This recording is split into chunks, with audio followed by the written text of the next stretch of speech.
We are staying on top of breaking news out of Florida. People are hunkering down right now, waiting for Nicole to pass through. The storm made landfall early this morning as a hurricane Category 1. It's since been downgraded to a tropical storm. And Suzanne Bruner is watching this all play out on social media. That's where we see a lot of people posting pics and updates. So what are you seeing? Oh, yeah, seeing a lot of these videos, watching them come through this morning. Check out these waves just crashing in against this seawall. This is at Lake Monroe in Sanford, Florida. Another video to show you this morning.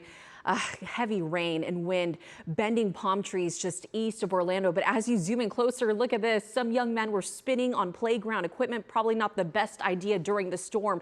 But then there are homeowners in the Daytona Beach area that describe their backyards disappearing. Unfortunately, this was the area that was battered by Hurricane Ian 6 weeks ago as well. New numbers coming in just about an hour ago. More than 100,000 customers are without power.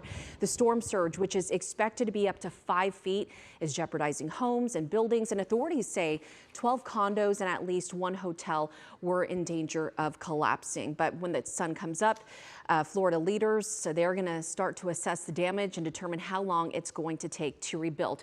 But right now, I'm going to send things over to meteorologist Mariel Ruiz. So how common is it to see hurricanes hit the U.S. in November? So not very common. In fact, it's been 37 years since the last time we saw a hurricane make landfall this late in the season. And it all was with Kate in 1985. It was actually November 21st. And now we have Nicole. That's officially the second latest hurricane landfall on record in the U.S. The latest hurricane, though, on record to make landfall on the Florida East Coast. And something that's really interesting about this system overall, it's actually the 8th in 2022, the 8th hurricane, the 3rd hurricane in November, which is rare because we now have a tie for the most hurricanes during the month of November. The last time we saw 3 was actually November of 2001. And the other interesting part is it actually started as a subtropical system.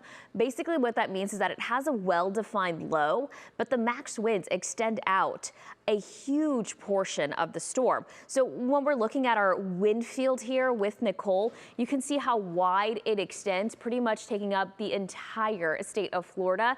The max wind field, or the wind field in general, extends over 300 miles.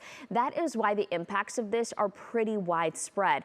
Definitely something interesting to see as it treks up towards the north along the East Coast.